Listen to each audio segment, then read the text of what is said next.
রূপ দিতে চায়। সেখানে প্রত্যেকটি মানুষের যে নাগরিক স্বাধীনতা, সেই নাগরিক স্বাধীনতা নিশ্চিত হবে, তার কণ্ঠের স্বাধীনতা নিশ্চিত হবে, তার সমাবেশ করার স্বাধীনতা নিশ্চিত হবে, তার কথা বলার স্বাধীনতা নিশ্চিত হবে এবং একটি স্বাধীন সার্বভৌম দেশে একজন স্বাধীন নাগরিক হিসাবে আইনসঙ্গতভাবে সে যে কাজগুলো করবে সেই নির্ভয়ে সে তার কাজগুলো করতে পারবে। এটা গণতন্ত্র স্বীকৃতি দেয়। এটি গণতন্ত্রের মাধ্যমে একটি দেশের বা জাতির বা সমাজের অগ্রগতি নিশ্চিত হয়, সে সভ্যতার পথে এগিয়ে যায়। আমরা যদি পশ্চিমা বিশ্ব দেখি, তারা নানা প্রতিকূলতা অতিক্রম করেছে, নানা ধরনের সমস্যা অতিক্রম করেছে। মাত্র 4-5 শতাব্দীতে থেকেই সেখানে মানে বর্বরদের আক্রমণ হয়েছে, ভাইকিংরা সেখানে গেছে, তাদের সেখানকার প্রতিষ্ঠান ভেঙেছে। কিন্তু এত কিছুর পরেও এটাও প্রায় 300-400 বছর এইরকম একটা প্রতিকূলতার অবস্থা গেছে, যেটাকে মধ্যযুগ নামে পরিচিত। মধ্যযুগ বলতেই ইউরোপে অন্ধকার যুগ বলা হয়, কিন্তু এই অন্ধকার যুগ কাটিয়ে তারা আলোর যুগে আসতে সক্ষম হয়েছে। সেখানে রেনেসাঁ তৈরি হয়েছে, সেখানে ইন্ডাস্ট্রিয়াল রেভলিউশন হয়েছে, সেখানে ফিনান্সিয়াল ক্যাপিটালিজমের জন্ম হয়েছে। এইভাবে আস্তে আস্তে ক্রমান্বয়ে আমরা 19 শতাব্দী, 20 শতাব্দী দেখেছি, এখন 21 শতাব্দীতে এসে আমরা দেখছি তাদের গণতন্ত্র কত মজবুত। সেখানকার অভ্যন্তরীণ রাজনৈতিক বিভিন্ন মতাদর্শগত যে সংগ্রাম, সেই সংগ্রাম তারা মিটিয়ে ফেলে আলাপ আলোচনার ভিত্তিতে বা জনগণের সংখ্যাগরিষ্ঠ ভোটের মাধ্যমে, সেখানে দেখেছি। তো আমরা সেই ধরনের একটি ঐতিহ্যবাহী এবং ক্লাসিক্যাল গণতন্ত্র আমাদের দেশে প্রতিষ্ঠা করার জন্য আমাদেরকে এখনও অনেক খড়কুটো পুরোতে হচ্ছে। তো বারবার গণতন্ত্রের জন্য লড়াই করে আমরা বিজয় অর্জন করছি, আবার সেটা ফ্যাসিবাদের হিংস্র থাবায় অদৃশ্য করে দেওয়া হচ্ছে, রক্তাক্ত করা হচ্ছে গণতন্ত্রকামী মানুষদেরকে। আমরা 15-16 বছর আওয়ামী দুঃশাসনের আমরা সেই নমুনাগুলো দেখেছি। কত যে ভয়াবহ নমুনা, কত যে মানে ভয়ঙ্কর সব ঘটনা। গতকালই কিশোরগঞ্জ থেকে একটি তরুণ ছেলে এসছে, ডাক্তার। ছেলেটি ডাক্তার হয়েছে, তার বাবাকে নিয়ে গেছে, এখনও সে খুঁজে পাচ্ছে না। তো জিজ্ঞেস করলাম যে তোমরা কি মামলা করেছো? তো সে বলল যে মামলা করতে আমার মা ভয় পাচ্ছে, যদি মামলা করলে আমাকেও যদি গুম করে নেয়। তো বলে তাহলে এখন করো, বলছে এখন আমরা করার উদ্যোগ নিচ্ছি। তো এইরকম বাংলাদেশের কত বাড়িতে যে আহাজারি এবং তাদের যে কান্না ঝরে পড়ছে, সেটা মানে বলার ইয়াত্তা নাই, সেটা বলে শেষ করা যাবে না। এটাই হচ্ছে দুর্বিষহ ফ্যাসিবাদী দুঃশাসন।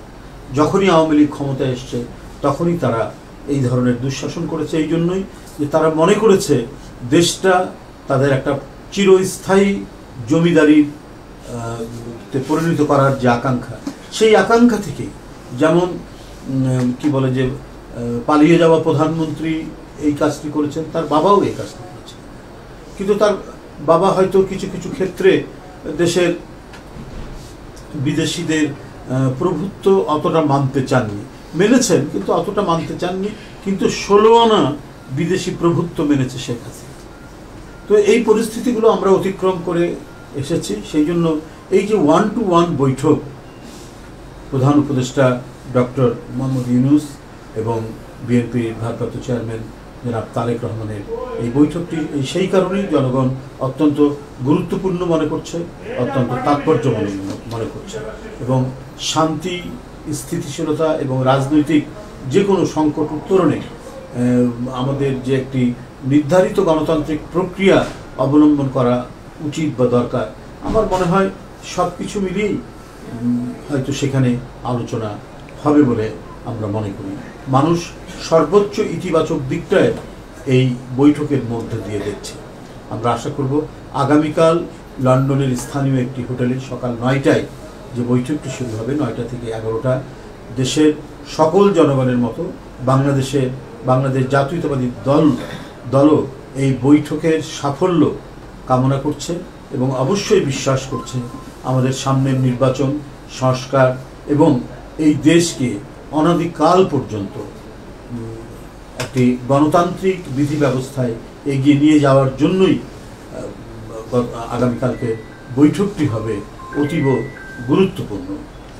আমরা এই বৈঠকের সাফল্য কামনা করছি। পাশাপাশি আমি আপনাদেরকে এও বলতে চাই যে লুট হয়ে যাওয়া বাংলাদেশের যে অর্থনীতি আপনারা দেখেছেন তার কি ভয়ঙ্কর পরিস্থিতি। আজকে নানাভাবেই কিছু অপপ্রচার এবং প্রোপাগান্ডা চালানোর লোকরা বলছেন যে এটি কি বৈঠক, ইউনূস সাহেব সেখানে গেছেন, সেখানে কারা কারা দেখা করবে না করবে এগুলো নিয়ে আলাপ আলোচনা করছে। এটা একটা বাতুলতা মাত্র, এটা শুধুমাত্র একটা অপপ্রচারের জন্য এটা করা। একজন সরকার প্রধান যখন অন্য দেশে যান তার কয়েকটি দিক থেকে, একটা তো রাষ্ট্রীয় সফর, আরেকটা থেকে এমনি সরকারি সফর। আর লন্ডন তো গোটা পৃথিবীর কেন্দ্র হিসাবেই বিবেচিত হয়। এখানে নানা আলাপ আলোচনা, রাজনৈতিক বৈঠক, অনেক কিছু সেখানে হয় বিভিন্ন দেশে।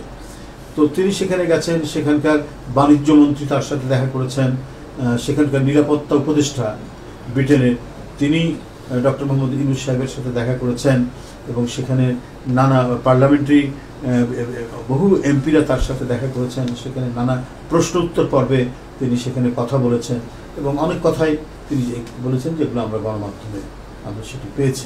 সুতরাং এটা হচ্ছে অপপ্রচারটা দেওয়া হচ্ছে নিজেদেরকে আড়াল করা, নিজেদেরকে মানে ঢাকা।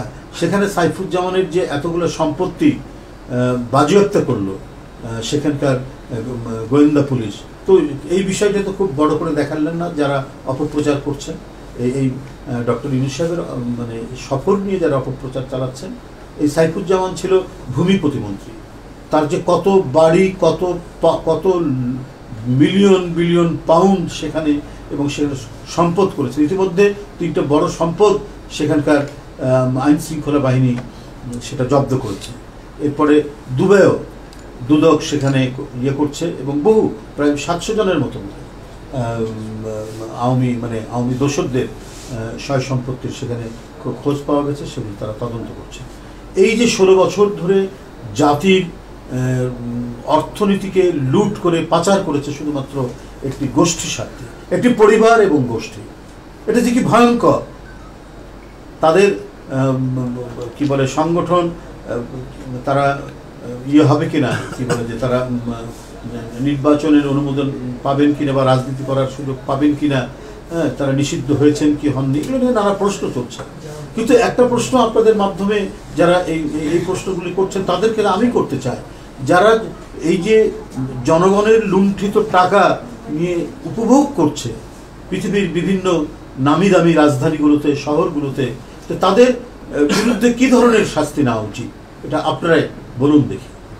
যারা কুইক রেন্টালের নামে, পদ্মা সেতুর নামে, ফ্লাইওভারের নামে, নানাবিধ মেগা প্রজেক্টের নামে যারা জনগণের পকেট কেটে টাকা নিয়ে গিয়ে সেখানে বিত্ত বৈভব এবং বিলাসে মত্ত রয়েছেন, তাদের সেই রাজনৈতিক দলের বিরুদ্ধে কি ধরনের ব্যবস্থা নেওয়া উচিত বলে আমি তাদেরকে জানাই। যারা প্রযুক্তির কারণে নানাভাবে অপপ্রচারের সুযোগ নিয়ে নানাবিধ প্রোপাগান্ডা চালিয়ে বেড়াচ্ছে, তাদের মানে কি ধরনের ইয়ে হওয়া উচিত। যে রাজনৈতিক দল জনগণ এবং জনগণের অর্থ চুরি করতে পারে, সে রাজনৈতিক দলের রাজনীতি করার কি কোনো সুযোগ থাকা উচিত? এটা আজকে সবচেয়ে বড় প্রশ্ন সবার মুখে মুখে। এবং একটি দুটি টাকা নয়, লক্ষ লক্ষ কোটি টাকা তারা পাচার করেছে 15-16 বছর।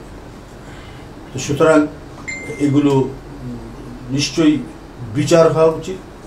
যারা হত্যা করেছে শিশু কিশোর তরুণদেরকে, যারা হত্যা করেছে রিক্সাওয়ালাদেরকে, যারা হত্যা করেছে 5 বছরের শিশু লিমনকে, এদের বিচার হওয়া উচিত, অবশ্যই তাদের বিচার হওয়া উচিত।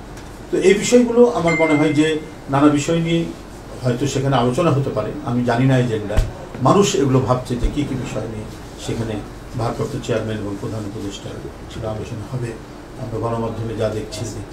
আমার মনে হয় 2 ঘন্টার বৈঠক, নিঃসন্দেহে আরও অনেক কিছু সেখানে আলোচনা হতে পারে। পাশাপাশি আমার যে মানে বক্তব্য, যে আমি গতকালও বলেছি যে জনগণের নিরাপত্তা এবং জীবন রক্ষা এটা সরকারের প্রধান দায়িত্ব। আমি কালীন সরকারের প্রতি আহ্বান জানিয়েছি। আমি দেখেছি তারা কিছু পদক্ষেপ নিয়েছেন, কিন্তু এটা আরো গুরুতর পদক্ষেপ নেওয়া উচিত। আপনার 288 জন আক্রান্ত হয়েছেন ডেঙ্গুতে, তার মধ্যে 261 জনই হচ্ছে বরিশাল বিভাগে, তার মধ্যে 202 জন হচ্ছে বরগুনাতে। তো এই যে একটা জেলাতে কেন এত মহামারী তীব্র বেগে সেখানে ধাবিত হচ্ছে, এর জন্য সরকারের মানে জরুরি টাস্ক ফোর্স গঠন করে এবং এই জেলাকে একটি জরুরি সেবার জেলা হিসেবে ঘোষণা করে কেন পদক্ষেপ গ্রহণ করা হচ্ছে না, এটা আমার জিজ্ঞাসা আপনাদের মাধ্যমে। এবং করোনার যে প্রকোপ বাড়ছে, এবং এই করোনা নাকি আগের করোনাগুলোর চাইতে, যেমন করোনা ডেল্টা ছিল, করোনা অমিক্রন ছিল, তার চাইতে নাকি 5 গুণ ভয়াবহ। তো সুতরাং এগুলো কেন, এগুলোর বিরুদ্ধে মানে জনগণ দৃশ্যমান সরকারের মানে ভূমিকা এবং পদক্ষেপ দেখতে চায় এবং জানতে চায় যে বিশেষ করে তৃণমূলে জেলাগুলোতে সরকারি হাসপাতালে করোনা মোকাবেলায়, ডেঙ্গু মোকাবেলায় কি ধরনের ঔষধ এবং সেই ঔষধগুলো পর্যাপ্ত কিনা এবং সেটা রক্ষা করার জন্য সরঞ্জাম আছে কিনা, এটাও জনগণের কাছে জিজ্ঞাসা। বন্ধুরা আমার, এই বিষয়ে আমি বারবার তাগিদ দিচ্ছি, আজও আপনাদের কাছে বলছি, মানুষের জীবন রক্ষা করা একটি সরকারের সবচাইতে বড় দায়িত্ব। এই বিষয়ে স্বাস্থ্য মন্ত্রণালয় তারা আরও কতটুকু তৎপর হয়ে খুব দ্রুত ব্যবস্থা গ্রহণ করতে পারেন, সেটাই হলো আমাদের দেখার বিষয়। পাশাপাশি আমি আবারও বলতে চাই যে আপনারা দেখেছেন গতকালও বিভিন্ন সীমান্তে পুশিং করা হয়েছে। ভারতের লোক তাদেরকে বিদেশি বলে বাংলাদেশে তাদেরকে ঠেলে দেওয়া হচ্ছে, ঠেলে ফেলে দেওয়া হচ্ছে বাংলাদেশের মধ্যে, এবং তাদেরকে যখন ঠেলে দেওয়া হচ্ছে তখন তাদের কাছে যে টাকা পয়সা থাকে সে টাকা পয়সাগুলো বিএসএফ কেড়ে নিচ্ছে। আসামের মুখ্যমন্ত্রী ঔদ্ধত্যপূর্ণ কথা বলে যাচ্ছেন প্রতিদিন প্রতিনিয়ত। তো এটার উদ্দেশ্য কি? তারা কোনো ধরনের একটা মাস্টার প্ল্যান নিয়ে এই কাজগুলো করছেন কিনা, এটা আজকে বাংলাদেশের মানুষের মধ্যে, আন্তর্জাতিক সম্প্রদায়ের মধ্যে, আঞ্চলিক মানুষের মধ্যেও এই প্রশ্নগুলি দেখা যাচ্ছে যে হঠাৎ করে এত মানে হিরিক পড়ে গেল কেন পুশিং করার, এবং যারা কেউ বাংলাদেশি নাগরিক নন।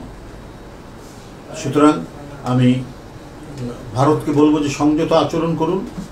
আপনারা একটি স্বাধীন সার্বভৌম দেশের প্রতি তাদের সার্বভৌমত্বকে চ্যালেঞ্জ করে আপনারা পুশিনের মতো কাজ করছেন, এটা বাংলাদেশের জনগণ মেনে নেবে না। আপনাদের সকলকে ধন্যবাদ। আমরা গণমাধ্যমের বিরোধী আন্দোলনে যারা যুক্ত ছিল, দেখুন আমরা তো গণতন্ত্রের জন্য লড়াই করছি। তো গণতন্ত্র তো হচ্ছে যে রাজনৈতিক দলগুলো আমরা সবাই মিলে করেছি একটা কমন ইস্যুতে। গণতন্ত্রের শত্রু এবং গণতন্ত্রের পক্ষে কথা বলা সংগঠন এবং মানুষকে নিরুদ্দেশ করছে, রক্তাক্ত করছে। এই ভয়ঙ্কর দানবীয় পরিস্থিতি থেকে মুক্তির জন্য যারা লড়াই করেছেন, বিভিন্ন রাজনৈতিক দল ছিল, ব্যক্তি ছিলেন, বুদ্ধিজীবীরা ছিলেন। তো এখন এই 5ই আগস্টের পরে স্ব রাজনৈতিক দল নিজস্ব চিন্তা চেতনা নিয়ে তারা সংগঠন করবেন, রাজনীতি করবেন, নির্বাচন করবেন। নির্বাচনের সময় কার সাথে কিভাবে জেট হবে সেটা দল নির্ধারণ করবে।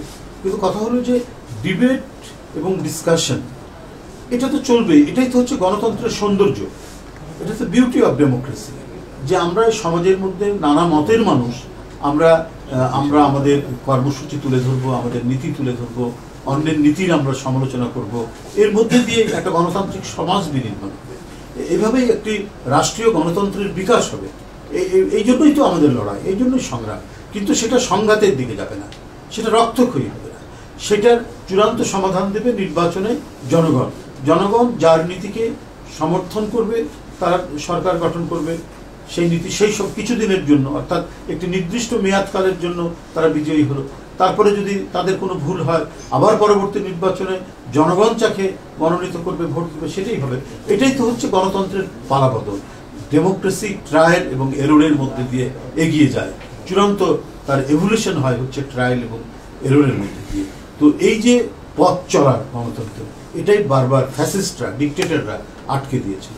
আমাদের বিশ্বাস আগামীকালকের যে বৈঠক, এর মধ্যে দিয়ে আমাদের সেই জায়গাটি আমরা ফিরে আসতে চাই। সেই পথরেখা আমরা, সেই গণতন্ত্রের পথেই আমরা হেঁটে গিয়ে বাংলাদেশকে আগামী দিনে একটি সত্যিকারের প্রকৃত এবং যেটা চিরায়ত গণতন্ত্র বলে, সেই চিরায়ত গণতন্ত্রের পথে আমাদেরকে নিয়ে যাবে। তাতে আমাদের সমাজ যেমন একটি গণতান্ত্রিক সমাজে গঠিত হবে, আমাদের রাষ্ট্রও একটি গণতান্ত্রিক রাষ্ট্র হিসাবে বিকাশ লাভ করবে।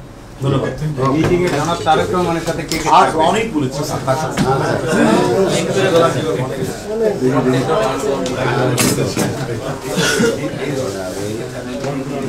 মানে আপনাদেরকে বলে এসেছি যে এরা থেমে নেই। তাদের যতটুকু ভিডিও ভাইরাল হয়েছে, অডিও ভাইরাল হয়েছে, এবং স্বয়ং শেখ হাসিনার কথা, সাবেক প্রধানমন্ত্রী শেখ হাসিনার মানে কথাও আমরা শুনেছি, প্রকাশ্য তিনি মানে আক্রমণ করতে বলছেন, রক্ত ঝরাতে বলছেন। তো এদের যে এত যে অপরাধ করেছে, শুধু হত্যাই নয়, তারা হত্যার মধ্যে দিয়ে মনে হচ্ছে তাদের পরবর্তী যে বিষয়টি হচ্ছে তারা উৎসব করতে চেয়েছেন, এবং তারা আইন শৃঙ্খলা বাহিনীর যারা প্রধান কর্মকর্তা ছিলেন তাদেরকে অকাতরে বলছেন যে তোমরা গুলি চালাও, তোমরা মারো। এই যাদের মেন্টালিটি, তারা তো ষড়যন্ত্র ছাড়া, চক্রান্ত ছাড়া, একটা মানে আন্তর্জাতিক মাস্টার প্ল্যান ছাড়া অন্য কিছু করবে না। তাদের মধ্যে এত বড় অপরাধ, হত্যার মতো জঘন্য অপরাধ, টাকা পাচারের মতো জঘন্য অপরাধ, যারা গোটা দেশকে বিক্রি করে দিতে চেয়েছে, তারা এই অপরাধের জন্য যাদের ন্যূনতম কোনো অনুশোচনা নেই, তারা যে কোনো ধরনের ষড়যন্ত্রে লিপ্ত হতে পারে বলে আমার বিশ্বাস। তবে বাংলাদেশের দেশপ্রেমিক জনগণ এই বিষয়ে সচেতন। অন্য দেশ থেকে কোনো চক্রান্ত আটলে পড়ে এটা দেশের মানুষ এটা তো মেনে নেবেই না, বরং তাদের সর্বশক্তি নিয়ে সেটা প্রতিহত করবে। সেটা তো এখন আমরা কি হবে, আলোচনা তো আগামীকাল, বৈঠক তো আগামীকাল। সেখানে আমি তো বললাম যে নানা বিষয় নিয়েই কথা হতে পারে। কি কি বিষয় নিয়ে কথা হতে পারে সেগুলো গণমাধ্যমে এবং মানুষের মনের মধ্যে, আমাদের মনের মধ্যে হতে পারে। যে এখন যে বোন অফ কন্টেনশন, যে বিবাদের যে বিষয়গুলো, আমি বিবাদ বলবো, যে ডিসকোর্স, ডিবেটগুলো আছে, সেটা একটা মানে চমৎকার মানে উপসংহারে এসে পৌঁছাবে, একটা ইতিবাচক উপসংহারে এসে পৌঁছাবে বলে এটা দেশের মানুষ বিশ্বাস করে এবং বাংলাদেশ জাতীয়তাবাদী দল বিশ্বাস করে। এবং সেটি আমরা আগামীকাল 11টার পরে, মানে লন্ডনের সময় 11টার পরে আমরা যখন এটার উপরে কোনো ব্রিফিং হবে, কিছু হবে, সেটা আপনারাও জানতে পারবেন, আমরা জানতে পারবো। আসলে আর কি কি এজেন্ডা আছে সেটা তো বলতে পারবো না, কিন্তু এখন মানুষের মধ্যে যে কথাগুলো ভেসে বেড়াচ্ছে, আমরা সেটাই মানে এই বিষয়গুলোই তো আলোচনা হতে পারে, আর কি হতে পারে। এটা তো সরকারের পক্ষ থেকে বলা হয়েছে এবং আরো বিভিন্নভাবে বলা হয়েছে যে যেহেতু তার অপরাধের মাত্রাটা অতিরিক্ত, অপরিসীম, তো সুতরাং এই ধরনের মানবতা বিরোধী অপরাধ যিনি করেছেন, যে কর্মকাণ্ড করেছেন, তাকে তো বিচারের মুখোমুখি করার জন্য তো ফিরিয়ে দেওয়া উচিত। সেটা তো আগেই সরকারের পক্ষ থেকে বলা হয়েছে। বিভিন্ন রাজনৈতিক গণতন্ত্রের আন্দোলনে যারা ছিলেন এরাও কথা বলেছেন। তো আমার মনে হয় যে অবশ্যই সেই দাবি যেহেতু জনগণের, সেটা তো অবশ্যই করা উচিত। বিষয় হচ্ছে